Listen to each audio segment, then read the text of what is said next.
এবার আমরা দেখব গিট ক্লোন।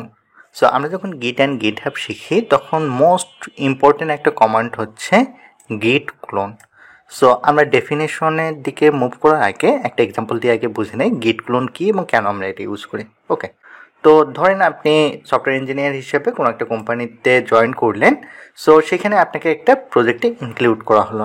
আমি ধরলাম প্রজেক্ট নেম এ নামে যে প্রজেক্ট আছে এই প্রজেক্টে অলরেডি দেখা যাচ্ছে 10 জন মেম্বার কিন্তু কাজ করতেছে। এখন আপনাকে যখন অ্যাড করা হইলো তখন আপনি কি 11 নাম্বার মেম্বার কিন্তু আপনি হলেন। তো এরা 10 জন যে এ প্রজেক্টে যে কাজ করতেছিল তার মানে এ প্রজেক্টে 10 জনের কন্ট্রিবিউশন আছে এবং এরা 10 জনে কিন্তু প্রতিদিন কিন্তু এখানে কোড অ্যাড করতেছে বা মডিফাই করতেছে। তো আপনি যখন 11 নাম্বার মেম্বার হিসেবে এখানে জয়েন করলেন তখন আপনার যে কাজটা হবে লাস্ট আপডেটেড যে প্রজেক্ট আছে সেই প্রজেক্টে কিন্তু আপনার লাগবে। সো আপনি যখন সেখানে কোনো কোড অ্যাড করতে যাবেন কোনো মডিফিকেশন তখন তো লাস্ট আপডেট প্রজেক্টেই লাগবে। সো কোম্পানিরা এক্ষেত্রে যে কাজটা করে সেটা হচ্ছে যে তাদের কাজের সুবিধার্থে তারা তাদের প্রজেক্টগুলো গিটহাবে রাখে। সো তারা যখন তাদের প্রজেক্টগুলো গিটহাবে রাখতেছে তখন হচ্ছে যে তাদেরকে যখন কন্ট্রিবিউটর বানাচ্ছে বা পারমিশন দিচ্ছে তখন তারা কি করতেছে এই প্রজেক্টগুলো ডাউনলোড করে নিজের মতো করে কাজ করতে পারতেছে। সো এই জিনিসটাই এই এক্সাম্পল থেকে যদি বুঝেন আপনি 11 নম্বর ব্যক্তি। সো আপনি কি করলেন এই গিট থেকে বা গিটহাব থেকে আপনি কি করলেন গিটহাব থেকে আপনি প্রজেক্টটা প্রথমে নামাই নিচ্ছেন। সো এটা কীভাবে নামাবেন, এটা নামার জন্য আপনাকে যে কাজটা করতে হবে যে আপনার গিটহাবে যে প্রজেক্ট আছে এক্সিস্টিং লাস্ট আপডেটেড যে প্রজেক্ট আছে 10 জন মিলে যে প্রজেক্টে কাজ করতেছে সেই প্রজেক্টটা আপনি কি করবেন ক্লোন করবেন। ওকে, আপনি যখন এটা ক্লোন করতেছেন দ্যাট মিনস ক্লোন বলতে বোঝাচ্ছে যে এই প্রজেক্টে একটা কপি আপনি ডাউনলোড করবেন। এই কপিটা ডাউনলোড কোথায় করবেন, এই কপিটা আপনি ডাউনলোড করবেন আপনার যে লোকাল মেশিন আছে দ্যাট মিনস আপনি যে ল্যাপটপ বা ডেস্কটপে কাজ করতেছেন সেটাকেই বোঝাচ্ছে। সো আপনার যে আপডেট কাজটা আছে বা যে জিনিসগুলো আপনি অ্যাড করবেন সেটা করার পর আপনি জাস্ট হচ্ছে আবার পুশ করবেন যে আপনার লাস্ট আপডেটেড যে কাজটা আছে বা এই প্রজেক্টে আপনি যে জিনিসগুলো অ্যাড করলেন সেই জিনিসগুলো আপনি আবার গিটহাবে পুশ করবেন। তাহলে দেখেন গিট ক্লোন আমাদের কত ইম্পর্টেন্ট ভূমিকা পালন করতেছে। ওকে, তাহলে আমরা যদি ফর্মাল ডেফিনেশন দেখি ফর্মাল ডেফিনেশনে কি বলা হয়েছে, ফর্মাল ডেফিনেশনে বলতেছে গিট ক্লোন গিটের একটি কমান্ড যা রিমোট রিপোজিটরিকে বা রিমোট রিপোজিটরি থেকে লোকাল মেশিনে কোডের সম্পূর্ণ কপি ডাউনলোড করতে ইউজ করা হয়, যে জিনিসটা আমি একটু আগে বললাম। এখন আরেকটা কোশ্চেন আমাদের সামনে অ্যারাইজ হচ্ছে যে মেইনলি কী কী রিজন থাকতেছে। সো ফার্স্ট যদি রিজন বলি ফার্স্ট রিজন থাকতেছে যে আমরা কোড ডাউনলোড করতে পারতেছি, যে এক্সাম্পলটা আমি এখান থেকে দিলাম। 2 নম্বর কথা হচ্ছে যে কোড আমরা শেয়ার করতে পারতেছি, এই যে এখান থেকে যে জিনিসটা আমি বললাম যে ধরেন ওই প্রজেক্টটাতে আমি কোনো একটা পেজ অ্যাড করলাম বা কোনো জিনিস মডিফাই করলাম বা ইউআই আমি আরেকটু আপডেট করলাম দ্যাট মিনস যে মডিফিকেশনগুলো করতেছি সেই জিনিসগুলো কিন্তু আমার টিম মেম্বারের সঙ্গে খুব ইজিলি আমি শেয়ার করতে পারছি। অ্যান্ড ফাইনালি যদি দেখি কোড ম্যানেজমেন্ট বলতে বোঝাচ্ছে যে আমরা যে পরিবর্তনগুলো করতেছি এই পরিবর্তনগুলো আমরা যখন রিমোট রিপোজিটরিতে আপলোড করতেছি তখন কিন্তু এখানেও কিন্তু দেখা যাচ্ছে যে আমি কোন অংশটা আপডেট করছি কবে আপডেট করছি সব জিনিসগুলোই কিন্তু আমার থাকতেছে। সো ফুল ট্র্যাকটাই কিন্তু এখানে আমাদের থাকতেছে। ওকে, তো এতক্ষণ তো আমরা থিওরিটিক্যালি জিনিসগুলো দেখলাম, এখন যদি আমরা প্র্যাকটিক্যালি দেখি আমরা ক্লাসে যে জিনিসগুলো নিয়ে আলোচনা করতেছি কোর্স ম্যাটেরিয়াল এবং আমরা যে কোডগুলো করতেছি সকল জিনিসগুলো আমাদের একুয়েস্ট ইন্টেলিজেন্স এই গিটহাবের অল অ্যাবাউট গিটহাব এই রিপোজিটরির ভিতরে কিন্তু আমরা রাখতেছি, যেটা আপনারা ভিডিও ডিসক্রিপশন বক্সে পেয়ে যাবেন। এখন আমরা চাচ্ছি যে অল অ্যাবাউট গিটহাব এই রিপোজিটরিটা আমরা চাচ্ছি আমাদের লোকাল মেশিনে কপি করতে বা ক্লোন করতে, মানে একটা কপি আমরা ডাউনলোড করবো কোথায় আমাদের লোকাল মেশিনে। তো আমরা যখন লোকাল মেশিনে ডাউনলোড করতে যাচ্ছি তাহলে প্রথম যে কাজটা করে নেব, ধরেন আমি এখান থেকে ডি ড্রাইভে আসলাম, ডি ড্রাইভে এসে আমি এখানে আগে একটা ফোল্ডার ক্রিয়েট করব, যে এই ফোল্ডারের ভিতরে আমি চাচ্ছি যে ফুল রিপোজিটরিটা কপি করে নিয়ে আসতে। তো আমি এখানে দিচ্ছি স্টাডি মার্ট, এই ফোল্ডারের ভিতরে আমি প্রবেশ করলাম। ওকে, করার পর আবারও যদি আমি এখানে আসি, আসার পর আমরা যে কাজটা করব যখন রিপোজিটরির ভিতরে প্রবেশ করি তখন এখানে কিন্তু দেখেন মার্ক করে দেওয়া আছে কোড, এখানে জাস্ট আমি ক্লিক করব।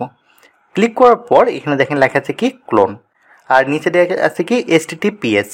আমরা জাস্ট করব কি এই HTTPS এর নিচে দেখেন যে লিঙ্কটা দেওয়া আছে এই লিঙ্কটা কপি করে নেব, জাস্ট এখানে আমি কপিতে ক্লিক করব। ওকে, করার পর আমরা যে ফোল্ডারটা ক্রিয়েট করছি আমাদের লোকাল মেশিনে ডি ড্রাইভে, এখানে এসে মাউসের রাইট বাটনে ক্লিক করে ওপেন গিট ব্যাশ শেয়ার এখানে আমরা ক্লিক করব। আমি একটু বড় করে নিচ্ছি লেখাগুলো। এখানে আমরা কমান্ড দেব গিট ক্লোন। দেওয়ার পর আমরা যে ইউআরএলটা কপি করে নিয়ে আসছিলাম https সেটা আমরা জাস্ট এখানে পেস্ট করে দেব। দেওয়ার পর ইন্টারে হিট করব। ইন্টারে হিট করার সাথে সাথেই দেখেন এটা কিন্তু আমাদের ক্লোনিং শুরু হয়ে গেছে। এখানে দেখেন অল অ্যাবাউট গিটহাব এই রিপোজিটরিটা কিন্তু চলে আসছে। সো আপনার যদি দেখা যায় যে প্রজেক্ট বড় হয় সেক্ষেত্রে ক্লোনিং হতে একটু বেশি সময় লাগবে, আর যদি ছোটো প্রজেক্ট হয় সেক্ষেত্রে ক্লোনিং হতে অনেক কম সময় লাগবে। এখন আমরা যদি দেখি অল অ্যাবাউট গিটহাব এই ফোল্ডারের ভিতরে প্রবেশ করতেছি, তাহলে দেখেন এখানে যে কোড নামের ফোল্ডারটা চলে এসেছে। এর ভিতরে যদি আসি তাহলে দেখেন AIQuest নামে যে আমরা জ্যাঙ্গো বেসড প্রজেক্টটা করছিলাম সেটা দেখেন এখানে চলে আসছে এবং ফাইল ফোল্ডার সব কিছুই আছে। আবার যদি আসি আমরা এখানে ম্যাটেরিয়ালে ক্লিক করি তাহলে হচ্ছে এখন অবধি আমরা ক্লাসের যে পিপিটিগুলো আলোচনা করি সেই পিপিটিগুলোও কিন্তু এখানে দেওয়া আছে। তার মানে এখানে প্রপারলি আমরা দেখতে পাচ্ছি আমাদের যে রিমোট রিপোজিটরি আছে এই রিমোট রিপোজিটরিটা আমাদের এখানে একটা কপি হিসেবে ডাউনলোড হয়ে গেছে। ওকে, তো এখন আমরা এখানে আরেকটা কাজ করতে পারি যে এই যে এখানে যে কোডের ভিতরে যে প্রজেক্ট আছে এই প্রজেক্টটা আমরা রান করে এখানে কোনো কিছু আমরা অ্যাড করেও এটা চেক করে দেখতে পারি। সো এই জন্য আমরা ভিজুয়াল স্টুডিও কোড ওপেন করব। করার পর এখানে ওপেন ফোল্ডারে ক্লিক করব। করার পর এখান থেকে আমি ডি ড্রাইভে যাব। যার পর স্টাডি মার্ট ফোল্ডারের ভিতর অল অ্যাবাউট গিটহাব আমরা জাস্ট এই কোডটাকে সিলেক্ট করে নিচ্ছি। নেওয়ার পর আমরা নিউ টার্মিনাল ওপেন করব। করার পর এখানে আমি দেব কমান্ড প্রম্পট। ওকে, দেওয়ার পর আমাদের যেহেতু এটা জ্যাঙ্গো প্রজেক্ট সেই কারণে আমি এখানে প্রথম যে কাজটা করব ভার্চুয়াল এনভায়রনমেন্টটা আমি অ্যাক্টিভ করে নিচ্ছি। ওকে, নেওয়ার পর এখানে আমি দিচ্ছি dir বর্তমান ডিরেক্টরিটা চেক করার জন্য। সো এরপর আমি সিডি দিচ্ছি, দ্যাট মিনস আমাদের AIQuest নামে যে প্রজেক্ট আছে এই প্রজেক্টের ভিতরে আমি প্রবেশ করব। তো জাস্ট এটা আমি কপি করে নিলাম AIQuest প্রজেক্ট নেম, নেওয়ার পর ইন্টার হিট করলাম। নেওয়ার পর dir মানে বর্তমান কারেন্ট লোকেশনটা আমরা চেক করে দেখতেছি ডিরেক্টরি। তো manage.py ফাইল পর্যন্ত আমাদের বর্তমান লোকেশন বা আমরা বর্তমান আছি এক্স্যাক্টলি এই জায়গায়। তো আমরা জানি কি জ্যাঙ্গো প্রজেক্ট রান করার জন্য আমাদেরকে manage.py ফাইলের সাহায্য নিতে হয় বা এই ফাইলের মাধ্যমে আমরা রান করি। সো আমি যদি এখানে লিখি পাইথন manage.py রান সার্ভার দিয়ে ইন্টারে হিট করলাম। ইন্টারে হিট করে আমরা যদি এটাকে রান করি তাহলে দেখেন আমরা কিছুক্ষণ আগে দেখেছিলাম ওয়েলকাম টু মেশিন লার্নিং এবং ওয়েলকাম টু গিটহাব। আমরা যেরকমটা এই প্রজেক্টটা ক্রিয়েট করার সময় যেরকমটা আমরা জিনিসগুলো রান করছিলাম বা যে জিনিসগুলো প্রিন্ট করে দেখছিলাম সেই জিনিসটা কিন্তু আমরা প্রপারলি এখানে দেখতে পাচ্ছি। এখন যদি আমরা আরও কিছু জিনিস যদি এখানে চেক করতে চাই তাহলে আমরা সেই জিনিসগুলো করতে পারবো যে জিনিসগুলো আমরা এই যে গিট ব্যাশে করছিলাম সেই জিনিসগুলো চাইলে এখানে আমরা করতে পারি। এক্সাম্পল হিসেবে আমি যদি এখানে লিখি গিট স্ট্যাটাসে ক্লিক করার সাথে সাথেই দেখেন এখানে কিন্তু আমাকে দেখাচ্ছে কি no changes added a commit. আমরা এখানে কোনো কিছু চেঞ্জ বা অ্যাডেড করিনি। ওকে, বা এখানে যদি আরেকটা জিনিস আমরা চেক করি গিট লগ, তাহলে দেখেন আমরা এখন অবধি কী কী কমিট করছি সেই জিনিসগুলো কিন্তু দেখেন এখানে প্রপারলি চলে আসছে। যে আমরা কমিট পিডিএফ নামে এটা পাঠাইছে ফাইনাল প্রজেক্ট আমরা কিছুক্ষণ আগে করছিলাম, তারপর পিডিএফ হিসেবে আমরা কোন কোন ফাইলগুলো কত তারিখে কয়টার সময় ইয়ে করছি সব জিনিসগুলোই দেখেন এখানে কিন্তু আমাদের চলে আসছে। ওকে, এখন আবারও আমরা আমাদের যে প্রজেক্ট আছে এই প্রজেক্টটাকে রান করতেছি পাইথন manage.py রান সার্ভার দিয়ে আমরা আমাদের প্রজেক্টটা রান করলাম। রান করার পর এখানে আমি আরেকটা কাজ করব, আমাদের যে টেমপ্লেট নামে যে ফোল্ডারটা আছে এই ফোল্ডারের ভিতরে ml.html নামে যে পেজটা ছিল এখানে আমি আরেকটা ট্যাগ নেব h3 ট্যাগ নামে। নেওয়ার পর এখানে আমি দিলাম গিট ক্লোন। দেওয়ার পর এটাকে যদি আমি সেভ করি, সেভ করে আমি ব্রাউজারে যদি রিলোড দিই তাহলে দেখেন এখানে প্রপারলি আসতেছে কি গিট ক্লোন। তার মানে আমি যে রিমোট রিপোজিটরি থেকে যে প্রজেক্টটা আমি কপি করলাম সেখানে আমি কি করলাম মডিফাই করলাম, দ্যাট মিনস আমি এখানে কোনো কোড অ্যাড করলাম।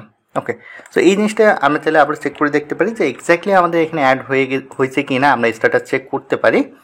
তো আমি যদি এখানে লিখি গিট স্ট্যাটাস, আমরা এখানে দেখতে পাচ্ছি মডিফাইড হয়েছে। কোথায় মডিফাইড? টেমপ্লেট ফোল্ডারের ভিতর ml.html এখানে আমাদের মডিফাই হয়েছে। ওকে, বা আমরা এখানে যদি আরেকটা কাজ করি যে আমি যদি এখানে লিখি গিট অ্যাড, দ্যাট মিনস আমরা যে অংশটুকু মডিফাই করছি এটা আমরা কী করতে চাচ্ছি গিটে অ্যাড করতে যাচ্ছি। গিট অ্যাড ক্লোন দিয়ে আমি ইন্টারে হিট করতেছি। করার পরে এখন এখানে আমি কি করব যে আমি একটা কমিট দেবো বা একটা মেসেজ দেবো। সো মেসেজ দেওয়ার জন্য এখানে আমরা লিখ গিট কমিট -m, দেন আমরা মেসেজ হিসেবে দিচ্ছি গিট ক্লোন দিয়ে আমরা ইন্টারে হিট করতেছি। ওকে, তাহলে কিন্তু পারফেক্টলি আমাদের কাজ হয়ে গেছে। এখন আমরা যদি লগ চেক করতে চাই সেক্ষেত্রে আমরা করতে পারবো যে আমি যদি এখানে দিই গিট লগ দিয়ে ইন্টারে হিট করি, ইন্টার হিট করলে দেখেন সবার উপরেই শো করতেছে গিট ক্লোন, তার মানে এখানে প্রপারলি আমরা যে কমিট করছি সেই কমিটটা হয়ে গেছে।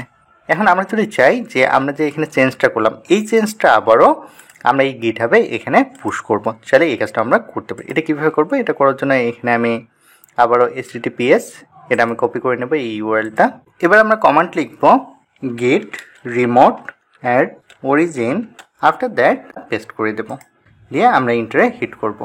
আফটার দ্যাট আমরা এখানে লিখব গিট পুশ -u অরিজিন মেইন, লিখে আমরা ইন্টারে হিট করব।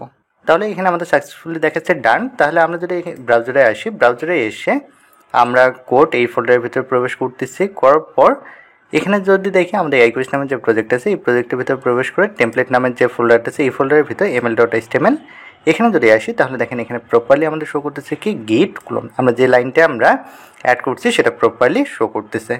আবার আমরা যদি মেইন রিপোজিটরিতে ব্যাক করি, ব্যাক করলে দেখেন এই যে এখানে কিন্তু আমরা যে মেসেজটা দিয়েছি গিট ক্লোন সেটা কিন্তু এখানে প্রপারলি আমাদের শো করতেছে। তো আশা করি গিট ক্লোন নিয়ে আপনাদের আর কোনো কনফিউশন থাকার কথা না।